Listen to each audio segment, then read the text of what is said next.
Everybody, welcome back to another episode of FSI DFS Fantasy NFL Picks. I'm host Mike 31. Got a three-game slate on Saturday. Kind of like Thanksgiving, spread out throughout the day. So I'll go through it, do the showdowns quickly, and then I'll run through all the games. You just have the showdowns up there, and then I'll go up a little bit classic. Didn't do a video for Thursday night because I thought that was going to be an absolute dud. I thought that was going to be worse than the 3-0 Raiders Minnesota game the previous week. But Raiders actually came alive. San Diego was so bad that they fired their coach, they fired their GM, they fired their mascot. I saw things all over Twitter, X, whatever we call it nowadays, saying that they were going to be relegated to the Canadian Football League, and the Montreal Alouettes, whoever won the Grey Cup this year, is going to take their spot in the NFL next year, like it was soccer or something. It's pretty funny. But anyways, three games. Couple injury notes, but we'll go through those as we go through it. Totals aren't bad here. I think the weather is pretty decent. Let me just do a second check on weather for tomorrow to make sure there's nothing that I overlooked. And it doesn't appear like looks like we could have some rain on Sunday. It looks like there's some games that are going to be a little bit difficult to navigate then, but we'll get to that on the video we do tomorrow night for Sunday. So jumping into this slate, first game we have at 1 p.m., we have Minnesota Vikings at the Cincinnati Bengals. Obviously, if you watched the game last week, the Vikings won the game on a field goal, 3-0, and Dobbs was horrible in that game. After coming back, like it's like his magic spell wore off. Again, back on like social media, people are saying that his his carriage turned back into a pumpkin, which happens time to time. Like we've seen it with Fitzpatrick coming in, a Gardner Minshew coming in, and all these, like even Jeremy Lin, when Linsanity was going with like the Knicks, like they eventually hit a wall sometimes, and see what happens after that. So Nick Mullins is going to get the start from Minnesota. If he does bad, does Dobbs come back in? Possibly. Could be an interesting strategy in a GPP for like a buck or less, like if you want to try to go there. But Mullins, a decent quarterback. He's got some good weapons. Jefferson came back, got re-injured because Dobbs led him right into a hit on his side, so he's taken to the hospital for to X-ray his chest just to make sure he had no internal bleeding or anything after the hit he took. But it looks like he's gonna be okay. It looks like he's going to play. If he doesn't, we're back to what we were like 2 weeks ago. So it's like Addison and Osborne and Hawkinson are in play, but I think all of them you can play in the passing game. There, Madison is out with an ankle injury, so Ty Chandler will begin to start. So it's a decent price on him, and I don't know if Gaskin or Nagawangu is going to be like the second one. So deep GPPs, if you're doing 150 max on the slate, you might want to mix one of those two guys in case they get some run there. So I think Minnesota is pretty easy to figure out. If you trust Mullins, he's a really cheap quarterback in classic. On the Cincinnati side, Browning has just done really well. I know Joe Burrow's definitely it's almost like the San Francisco situation all over again, where like Trey Lance was out and he was playing like really well and he got injured, and then Brock Purdy came in, and now Trey Lance is backing up Dak Prescott in Dallas. So, and Graffro got traded out of there also. So, do I think this is gonna be Jake Brown's team next year? No, I don't think so. But they definitely have a really decent backup here that's actually has a chance for them to win games and stay in the playoff hunt and everything. And I don't think Minnesota's going to mail it in either. Like we see, like some of the teams starting to tank here because Minnesota's still in it potentially too. So Browning thinks definitely in play. Jamar Chase is always in play. Higgins and Boyd's kind of hard having them back. Irving's kind of out of the picture, or Irwin's kind of out of the picture now that you have Higgins and Boyd back to seem to be like healthy. Tight ends like a mess. Hudson seems to be the favorite one. Sample's still there. Smith sometimes. So I guess you just kind of have to see who's like actually active. I don't think they're gonna have all four of them active there on the roster.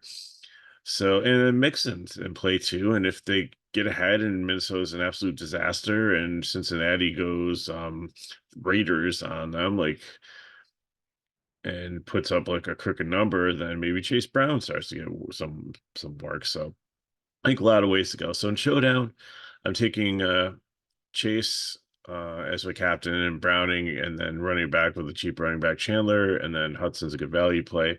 In GPPs, I'm going to play that Minnesota is lost and can't figure itself out, that Jefferson's going to be limited, that Mullins is going to be a game manager and not really productive offensively, that we're being down to their second string running back. They're really not going to put up any points. So give me Mixon to hammer it and control the game. Give me Cincinnati D.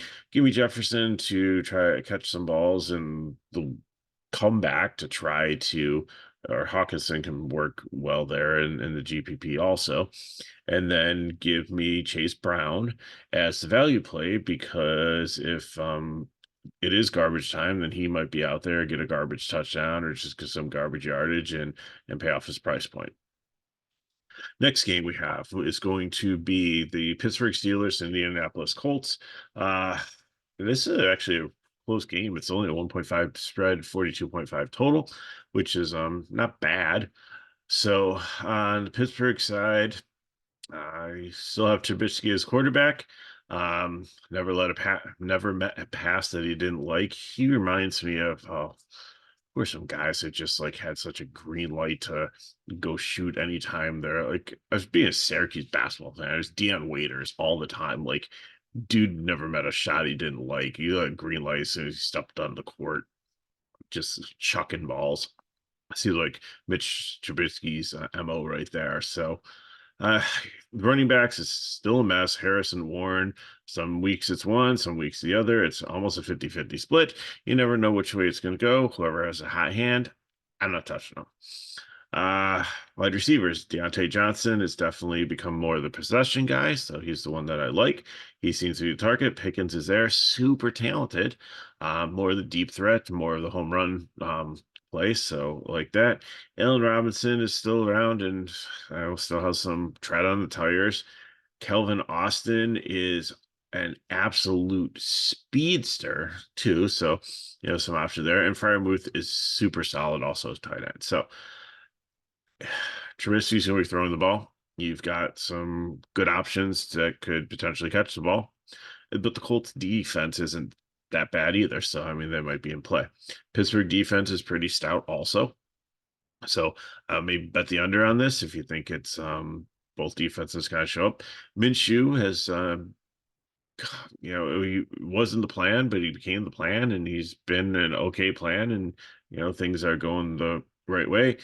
Taylor's out again still, so Zach Moss, he has been very disappointing, and Pittsburgh has a decent defense, but I think I might go back to the well on him and try him again here, even in cash.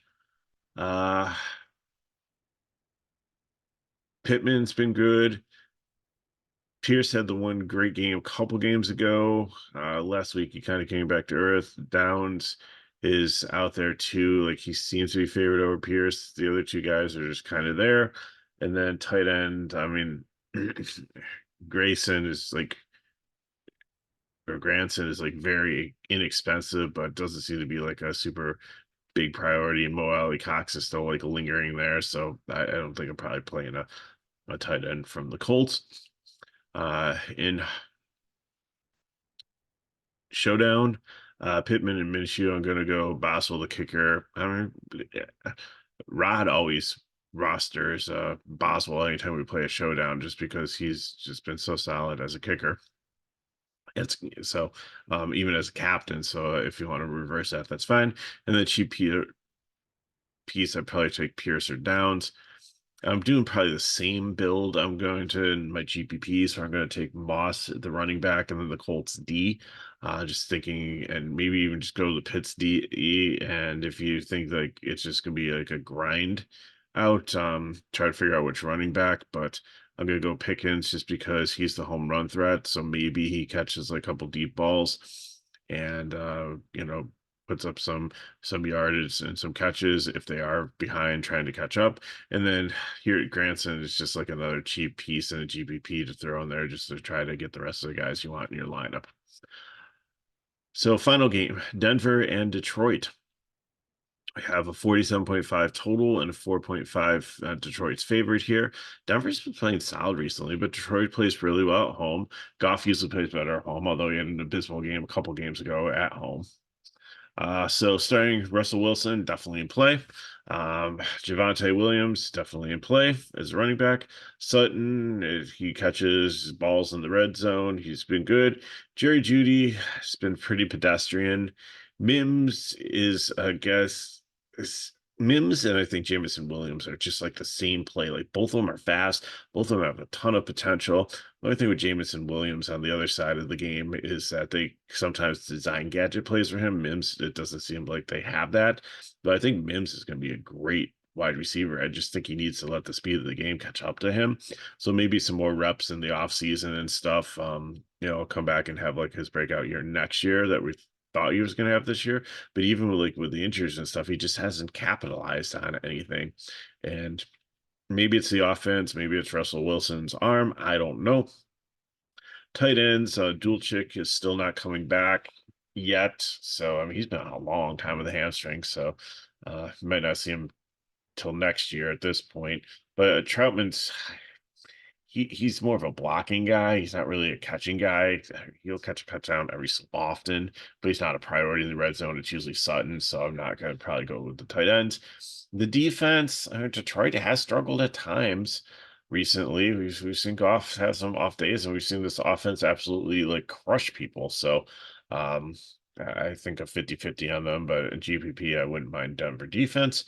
Detroit side, Goff should have a decent game, although Denver has been their defense is starting to get better. Uh, Gibbs and Montgomery, you got to pretty much try to figure out what the game script is when you roster them. Montgomery is going to be the running back that's going to be if they're neutral or ahead in the game script. Gibbs is going to have a role no matter what, but he's going to be catching more passes and be out there more if they're down and need more explosive plays. St. Brown's cooled off last couple of games, but should still be solid and get targets. Jameson Williams, some have like a rushing touchdown. There's last week or the week before, like a reverse gadget play. So he has the speed and talent, and he might have a deeper role because Josh Reynolds is questionable with back injury. So if he's not in, like Caleb Raymond or maybe People Jones, if he's active, might have a bigger role and be a sneaky value play for a wide receiver. And then Laporte is just super solid tight end, and he'd probably benefit the most if like Reynolds is out. He seems to be like the number 2 target anyways.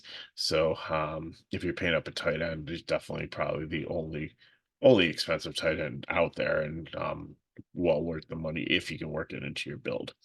So for cash, I think I go Russell. I want both quarterbacks. You flip flop them if you want to go the other way. Wilson, Goff, Sutton, and probably try to get St. Brown in, and then take Jameson Williams, and then like probably like a $200 player or whatever to make it work. I don't think I. Let me just check quickly to see if you can even get all those studs in. That's okay. So if we go Russell Wilson as captain and take St. Brown, Goff, and Sutton, and then that gives you 2,200. Jameson Williams.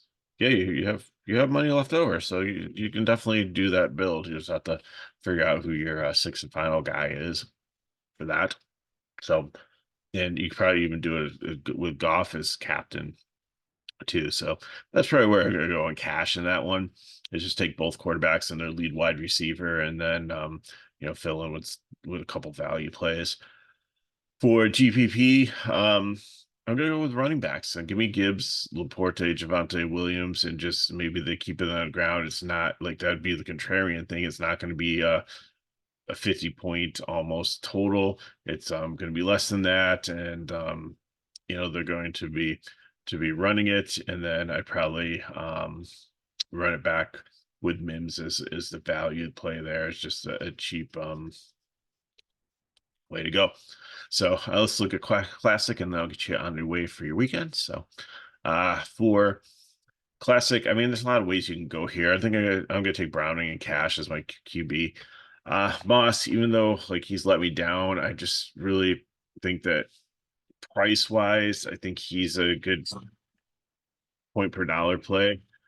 Again, like Detroit, you got to figure out what the game script is. Javonte Williams, I like, but Detroit defense has been okay, and they're getting back. I think one of their safeties or somebody that's been out since week 2 is healthy and back in the mix now. You're not going to touch the Pittsburgh guys. Mixon's a little bit expensive, so I mean by default, I think I land on Moss. So I mean if you want to change that up, I'm perfectly fine with that. Chandler, I think you got to play just at the price point there. And by playing these two, I can get St. Brown and Chase in. Um, Wide receiver, there's so many reasonable, cheaper options that you can go, especially if we find out that Jefferson can't play, like Jordan Addison or Osborne to go in there. If you want to double stack, like Higgins or Boyd are pretty cheap. Also, you can go Hudson at tight end there, and he's super cheap. That gives you Fryermuth is a decent cash tight end. Um, Down Pierce, good pieces. Jameson Williams. So there's this wide receiver spot. There's a lot of decent value plays you can throw in there. Like I said, tight end, Michael double tight end if to try to get up to a better wide receiver. Go like Hudson and Fryermuth or Hudson and Gregson or something like that. If I get a little port, I would. And I'm going to play the Colts D, which pairs with Moss good because I think that they should be able to shut down Pittsburgh. Pittsburgh has besides, you can go Cincinnati also if you can get up to Mixon there. That makes sense. You pairing your defense with like the running back if you think they're going to get shut down, and then the running backs just go out there and run the ball. GPP, give me Mullins. Why not? And Jefferson, if he's in there. If not, I'll go with like Addison or Hawkinson. Probably double stack with him. And then I'm going to run it. Give me the Denver defense and Sutton, and then I'm gonna run it back with Gibbs there, even though he's against the defense. If they're ahead and the defense is shutting them down, then Gibbs is the one that's going to be like catching balls and stuff to try to against that game script, and then fill in however you want to. So lots of ways to go. It's a pretty fun slate for a Saturday. So got that breakdown there. If you have any questions, put them in the chat below. Hit me up at MegaRower31 on X/Twitter. And if you want more information outside DFS, you should come check out our website. We got lots of different free things going on this month, and stay tuned. We'll be doing some more stuff during the holidays, just to try to end the year right to help you make some money in this holiday season. So, and just to thank you for being loyal viewers of these videos. And if these videos help us back, like the video, subscribe to our channel, and share with your friends.